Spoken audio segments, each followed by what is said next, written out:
Assalamualaikum warahmatullahi wabarakatuh. Selamat siang teman-teman semua. Pada kesempatan yang berbahagia ini, perkenalkan nama saya Ikhwan Nur Aki, mahasiswa Fakultas Hukum angkatan 2018. Di sini saya ingin menjelaskan sedikit tentang pengertian daripada hukum kekayaan intelektual. Nah, untuk teman-teman sebelumnya, saya ingin menginformasikan apa itu pengertian haki. Nah, haki berasal dari hasil kegiatan intelektual manusia yang memiliki manfaat ekonomi. Nah, haki dalam dunia internasional dikenal juga dengan nama istilah IPR atau Intellectual Property Right, yaitu hak yang timbul dari hasil olah pikir manusia yang menghasilkan suatu produk atau proses yang berguna untuk kepentingan manusia. Nah, konsep dasar daripada haki itu sendiri berdasarkan pada proses pemikiran bahwa karya intelektual yang telah diciptakan atau diciptakan oleh manusia memerlukan banyak pengorbanan loh, punya banyak waktu yang disisihkan. Dia nggak buat begitu aja, tapi dia mengorbankan waktu, menginvestasikan tenaganya, pikirannya untuk menghasilkan suatu produk. Nah, jadi karena konsep dasarnya itu semua hal itu tidak dilakukan dengan gratis, dia mengeluarkan tenaga, mengeluarkan biaya, makanya perlu suatu aturan untuk melindunginya. Nah, jadi haki sendiri bisa kita definisikan berdasarkan konsep dasar tersebut sebagai hak yang diberikan dari hasil hasil pikir manusia yang telah diwujudkan secara nyata. Nah, dari pengertian yang telah saya coba paparkan di atas, kita bisa melihat ada dua kata kunci di sini. Yang pertama, haki itu sendiri adalah sebagai hak hukum, yaitu hak hukum di sini memiliki 4 ciri. Nah, ciri pertama, hukum itu bersifat monopoli atau eksklusif. Nah, maksud di sini hukum itu eksklusif, yaitu dalam hak hukum di sini berarti itu hak perseorangan dari orang yang telah membuat satu ciptaan atau memegang hak ciptaan itu sendiri. Jadi dia tertutup, tidak bisa diklaim oleh pihak umum. Nah, hak tersebut melekat pada penciptanya.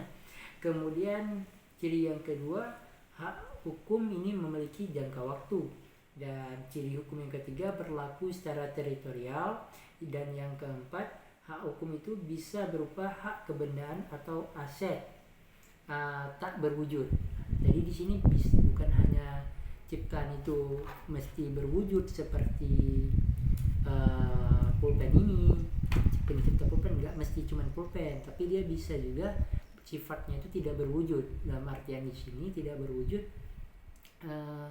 contoh orang yang menciptakan musik, menciptakan film, nah itu termasuk dari definisi tadi suatu karya atau hasil olah pikir manusia yang mesti dilindungi, dan itu sifatnya itu tidak mesti berwujud. Kalau misalnya kayak musik itu kan dia tidak berwujud, tidak bisa kita lihat, tapi bisa kita dengar. Tapi ada juga hasil nggak berwujud seperti rumah atau mobil atau seperti handphone ini teman-teman.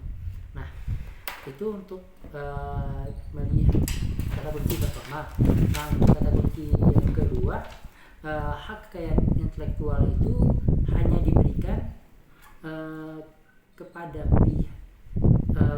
manusia yang telah memberikan menciptakan hasil karyanya itu setelah ada kewujudannya, tidak dalam konsep cuman gagasan atau ide, tapi telah dibentuk secara nyata. Dalam artian di sini dia yang telah diberikan sebagai wujud penghargaan yang telah diwujudkan secara nyata. Nah, di sini karena dia sudah menciptakan benda tersebut menjadi berbentuk, bermanfaat, bisa digunakan, jadi dia harus dilindungi supaya itu bentuk penghargaan kepada yang telah menciptakan. Nah, dalam konteks ini haki sendiri dia memiliki 3 teori yang membenarkan adanya haki. Nah, teori yang pertama yaitu teori insentif, karena ini pada dasarnya sebagai bentuk penghargaan terhadap pencipta atau yang telah membuat suatu benda. Nah, yang kedua, teori prospek diberikan sebagai bentuk penghargaan kepada pencipta yang bisa digunakan untuk ekonomi si pencipta, keperluannya, jadi ada intensifnya. Dan teori yang ketiga adalah natural right, jadi diberikan sebagai hasil dari buah pikir kreator sebagai bentuk diwujudkannya secara nyata. Jadi begitu dia diciptakan secara nyata, berhasil diciptakan, maka perlu diberikannya sebuah apresiasi, bentuk penghargaan. Jadi melekat. Misalnya saya menciptakan suatu buku. Nah, ketika saya menciptakan suatu buku, kita menulis sebuah buku, maka saya sebagai penciptanya secara alami ya, secara natural, itu berarti saya mempunyai hak untuk mengklaim ini sebagai karya saya. Jika ada orang lain yang menginginkan terhadap buku ini atau bagaimana, dia harus dengan izin dan sepersetujuan saya. Nah, kemudian pengaturan hak hak sendiri di Indonesia itu ditetapkan pada buku kedua KUH Perdata yang mengatur tentang kebendaan. Nah, pada pasal 499 KUH Perdata, menurut undang-undang yang dinamakan kebendaan ialah tiap-tiap barang dan tiap-tiap hak yang dapat dikuasai oleh hak milik. Nah, itu tadi pasal 503 KUH Perdata juga disebutkan bahwa kebendaan tersebut bertubuh dan tidak bertubuh. Jadi seperti yang dijelaskan pada ciri tadi, dia bisa jadi berbentuk nyata atau tidak bertubuh. Nah, seperti musik, kalau musik itu kita bisa lihat hampir di semua karya-karya seni seperti musik itu kan ada penciptanya. Sebagai contoh kayak lagu lagu ini Indonesia Raya itu kan melekat, walaupun sudah menjadi lagu nasional yang sering kita nyanyikan, selalu di situ ditulis penciptanya W.R. Supratman. Nah, kemudian untuk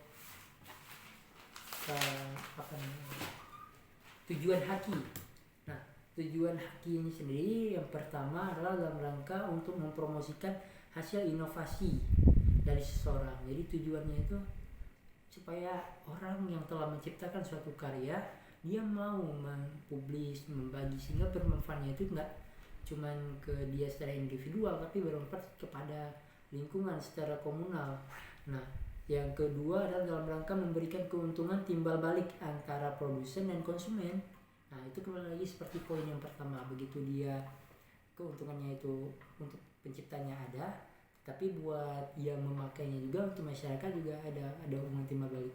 Seperti penemu HP ini, penemu handphone ini, begitu dia karena dilindungi hak kekayaan intelektual ya dalam membuat HP, jadi kita bisa menikmati HP ini, karena kan handphone ini yang menciptakan bukan kita, sistem Androidnya segala macam itu yang membuatnya bukan kita, tapi kita bisa memanfaatkan karena ada hubungan timbal balik. Karena begitu kita beli handphone ini, secara tidak langsung memberikan insentif ekonomi kepada penciptanya tadi. Yang ketiga, menciptakan kondisi yang kondusif dan menjamin kesejahteraan sosial dan ekonomi.